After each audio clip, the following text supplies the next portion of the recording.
what trends would you say are emerging in the real estate realm? Well, I've always said that real estate is very slow to change, and to give that some perspective, I did a PhD in electrical engineering. Not the easiest course, as many would recognize, but everything I learned those decades ago, now everything has been made redundant by new technology. Whereas anything you might have learned 50 years ago in the real estate realm is still valid. A mortgage is still a mortgage, collateral is still collateral, equity is still equity. So it doesn't change very much. One could argue that makes it a little bit boring. But every now and then there is sort of a generational shift, and there is a change emerging that I think is going to take over. And that is a word that some people may not have heard of, others may have heard of it, but they don't fully understand it. And the word is crowdfunding. We're probably all familiar with websites like Kickstarter or Indiegogo, where if you had a technological idea, technology, and you wanted to take it to market, instead of going to a venture capitalist and getting, say, $1 million from one investor, you could now go to 1,000 people who each put in $1,000. It's the same million, but now you're not beholden to one investor who owns 80% of your company. And this was so successful with technology that governments around the world are saying, let's introduce that same concept to equity investments in all kinds of things, companies, but also in property. So I think we're going to see a trend where more and more people are going to understand crowdfunding, the benefits of it, and therefore they'll participate. So what obstacles would South Africans have when wanting to buy property overseas? And how can you overcome those obstacles? Well, the main obstacle is a psychological one. We think it's too difficult, or we think you need too much money.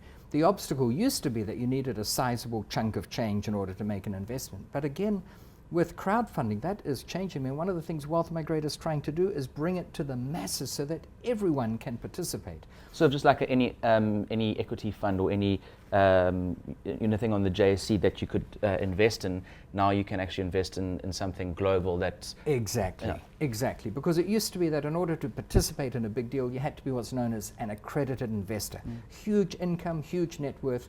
And governments are competing with each other now. So Malaysia, for instance, became the first country on this planet to remove the accredited investor status requirement for investments in real estate. So now if you have a rand, essentially, you could invest a rand in this property and a rand in that property. There's no minimum requirement. And I think other countries will follow suit sooner rather than later. So it used to be that you needed a big chunk of change. You don't need that anymore. It used to be that you had to travel to the destination country to look at your property and then evaluate it. And how do we know how to do the due diligence? A lot of people don't even know what due diligence is. So how do you decide, is this a good deal or not? Whereas now, just like almost anything else we do in our lives, when you want to get a taxi at the moment, you can call an app and see where they all are, and when you call one, you know who the driver is and all that sort of thing. It's not a promotion for the taxi service, it's just the fact that technology has made this much easier.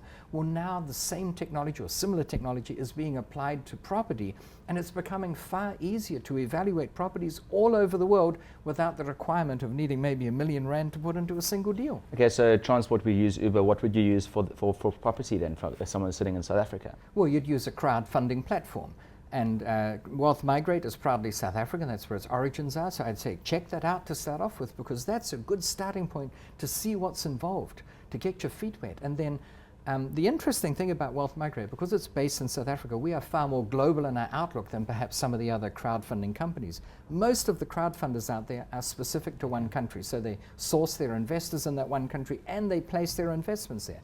Well, as we've already discussed, we've got a good incentive here to look for investments offshore. And so Wealth Migrate enables people to do that so that they can actually go out, see what's available, and make a modest investment in one of these properties. It's a very exciting new realm. You no longer have to go to that target country and buy an entire house or commercial building on your own. But right now is a terrible time to be doing it with 14 Rand or 13 Rand 20 now. Is the Rand going to come down again? What's your expectation there? Listen, you're asking me if I have a crystal ball, and the truth is I do have a crystal ball. But unfortunately, history has shown it to be no more accurate than anyone else's. So I don't know the answer to that. I can't say, yes, invest now, because even at 14 Rand to the dollar, in a year's time, it's going to be, who knows, 15 or 16. I don't know that. The last thing I want to do is say invest now and then it goes back up. Sure. But I look at history as a good indicator. It's not always proof that something's going to happen, but some trends are very short term. For instance, the trends on the options market are very short term, and graphs are going up and down, and that's why people who are playing that market are always looking at it and say, buy, sell, and they also burn out at 35.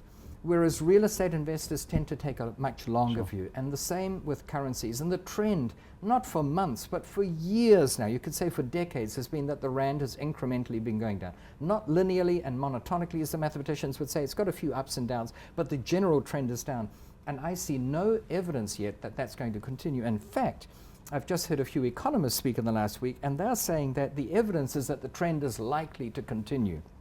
So I agree that today it's worse to ship money overseas than it was perhaps a month ago. But according to these economists, it's going to get worse. So you're better off shipping it out at 14 to the dollar than, who knows, maybe at 15, 16 or 17 to the dollar. Great. Well, thank you very much for your insights. Oh, thank you very much.